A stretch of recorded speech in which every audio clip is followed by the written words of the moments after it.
कर्नाटक प्रांतीची लूट घेऊन राजे कारवार भीमगड मार्गे राजगडावर आले.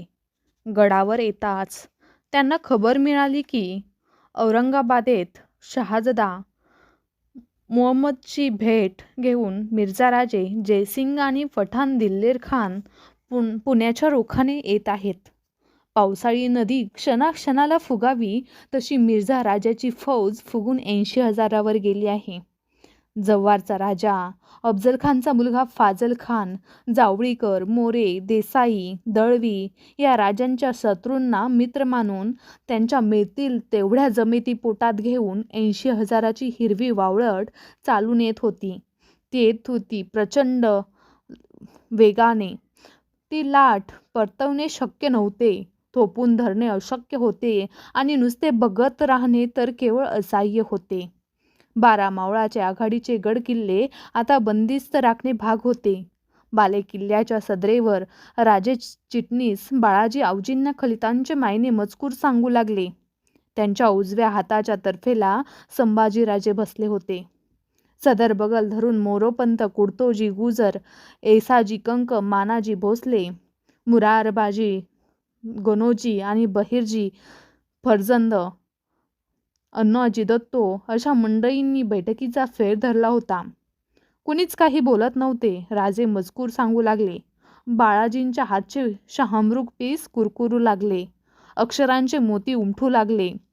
प्रस्तुत जासुदांनी समाचार आणला की मिर्झा राजा जयसिंग रजपूत बरोबरी दिलेर खान पठाण 80,000 बाकी फौज घेऊन चालवून येतो आहे.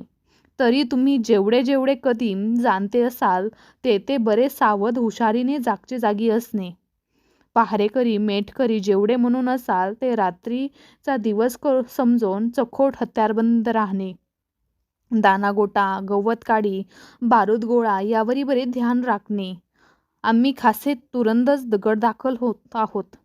बाळाजीने थैल्यांचे फासबंद आवळून त्या सिद्ध केल्या. राजांनी आपल्या प्रत्येक सरदाराला जरुरीच्या सूचना दिल्या.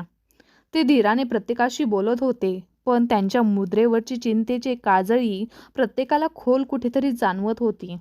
उभा राजगड जखडल्यागत झाला होता. महाराज सरदारांना देत असलेल्या सावध सूचना संभाजीराजे विस्मरित मनाने ऐकत होते. संभाजी राजांना घेऊन राजे सदरेवरून आपल्या महालात आले. मिर्झा राजा कोण प्रकारची चाले घेईल याचा विचार करण्यात ते हरवले होते. संध्याकाळची लांबट किरणे अजून बालेकिल्ल्यावर रेंगाळत होती. मंचकावर बसलेले बाळाराजे अस्वस्थ फेऱ्या घेणाऱ्या राजांकडे एक नजर बघत होते. शेवटी न राहून त्यांनी राजांना विचारले, महाराज साहेब, रजपूत म्हणजे कोण? राजांचे फेऱ्या घेणारे पाय तो प्रश्न ऐकताच जखडल्यासारखे झाले. तो प्रश्न राजांचे काळीज पार चिरत गेला होता. क्षणभर ते राजांच्याकडे बघतच राहिले, पण धीम्या पावलांनी ते मंचकाजवळ आले. शंभू राजांच्या डोळ्यात आपले डोळे खोल रुतवून दाटल्यासारखे घोगरट आवाजात त्यांना म्हणाले, रजपूत म्हणजे राजांचे पुत्र, राजांचे फर्जंद, राज्य करणारे. पण ही फार जुन्या काळची बाब आहे.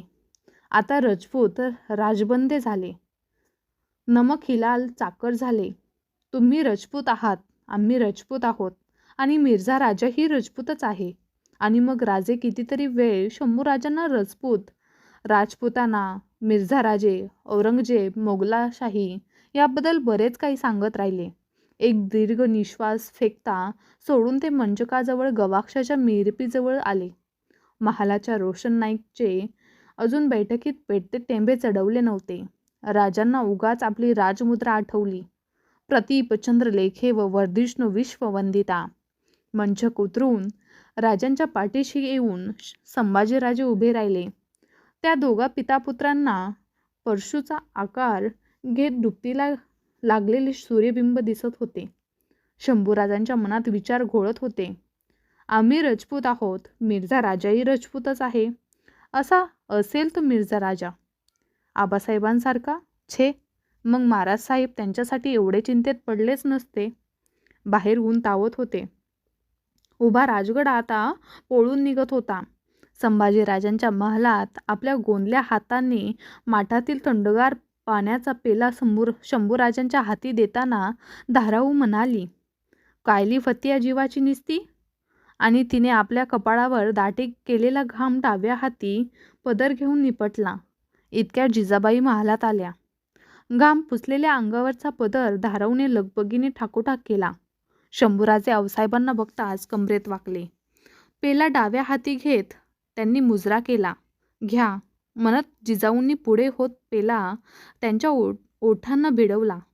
पाणी पिताना राजांना पापण्या क्षणभर मिट्ट्या केल्या.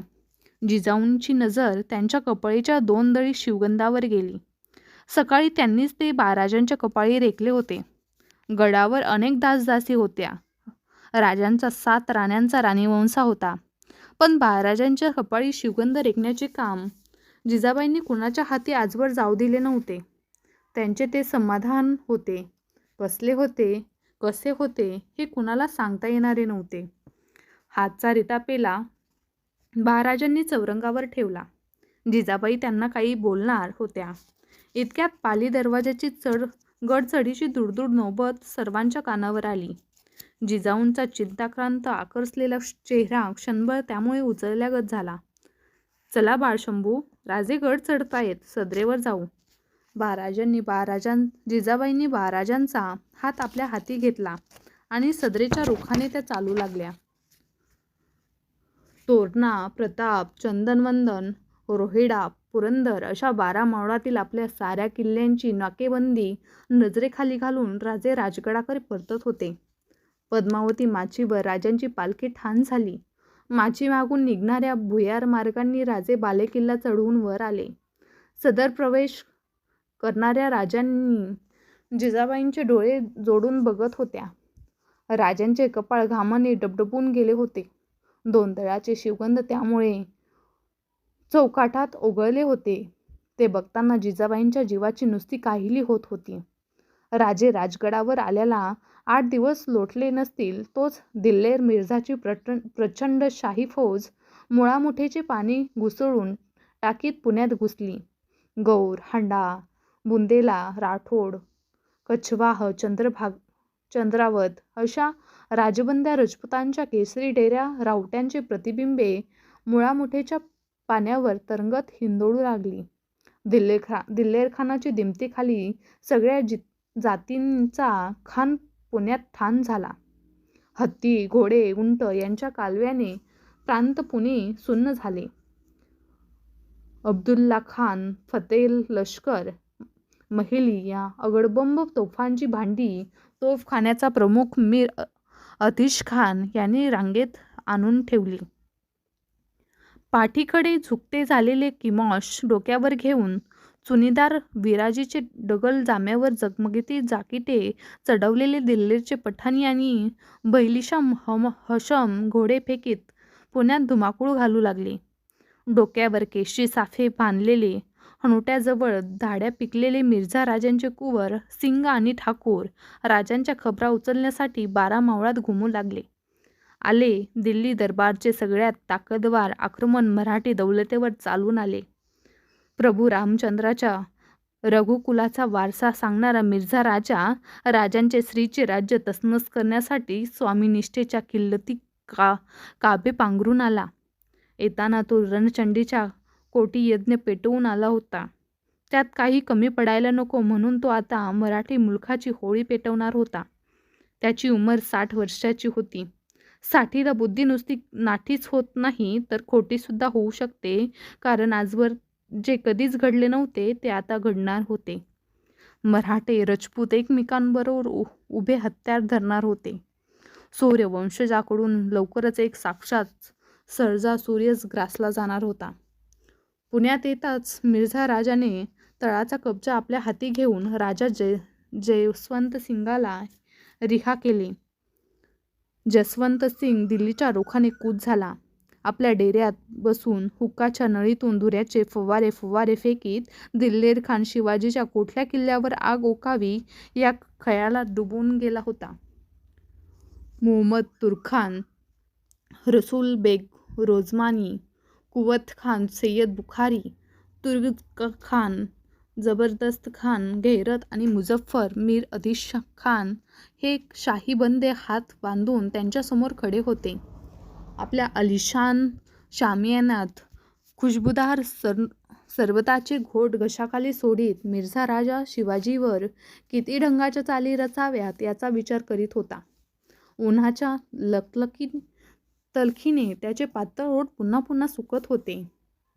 सरबत कामी येत नव्हते. अफजलखानाचा ऊर भेटीचा फोडणारा, शास्तखानाची बोटे छाटणारा, शाही सुरतेची खान लुटणारा सेवा त्याच्या डोळ्यांसमोर हलत नव्हता. मध्येच त्यांच्या कपाळावरच्या केशरी कुलटिया आकसत होता. चढत्या उन्हाबरोबर त्याच्या जीवाची नुसती काहिली होत होती. नेहमीच्या पूजेतील स्फटिक शिवलिंगावर राजांनी त्यांचा सडक बोटांनी बेलपत्रे वाहिली. क्षणभर आपल्या दळणदार पापण्या मिटत त्यांनी हात जोडले. हे शिवलिंग कैक वेळा त्यांच्याशी न सांगता येणाऱ्या बोलीत बोलत आले होते. काजळणाऱ्या त्यांच्या मनाला हे स्फटिक स्वच्छ करीत आले होते. आज मात्र कधी नव्हे. ती निळाशार कंठाची भस्ममंडित अशी साक्षात शिवाची मुद्राच त्यांच्या मिटल्या डोळ्यासमोर खडी ठाकली. तिचा दाट निळा कंठ बघताना राजांचे उभे राजे पण भान थरकवून उठले. त्यांनी डोळे उघडले. समोरचे स्वच्छ शिवलिंग अंगभर तळपतच होते. शेजारी उभ्या असलेल्या संभाजी राजांनी नजरेने शिवलिंगावर बिलपत्रे वाहण्याची इशारत केली. शंभू राजांनी तबकातील 2 बिलपत्रे स्फटिक सुंदर शिवलिंगावर पाहिली. राजांनी मिटले तसेच हात जोडून आपले डोळे मिटले. त्यांच्या मिटलेल्या छोटेखानी डोळ्यांसमोर मात्र महाबळेश्वराच्या माथ्यावर कृष्णेच्या पात्रात गळाभर पाण्यात उतरलेले आबासाहेब शिवपिंडीसारखी दिसणारी मुद्रा क्षणात उभी ठाकली. ती दिसताच त्यांनी जोडलेले हात उचलून आपल्या कपाळाला नेऊन भिडवले. चला राजे त्यांच्या खांद्यावर हात चढवीत म्हणाले आणि शंभूराजांसह राजे जिजाबाईंच्या महालाकडे निघाले. जिजाबाईंना वंदन करून ते त्यांच्या सोबतीने राजगडाच्या बालेकिल्ल्याच्या सदरेवर आले.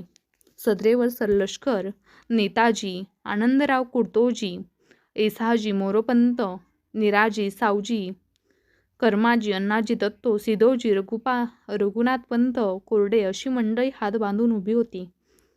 कुणाचीच मान वर होत नव्हती. अदब मुजरे झडले. राजे जिजाबाई आणि 12चे सदर बैठकीवर बसले.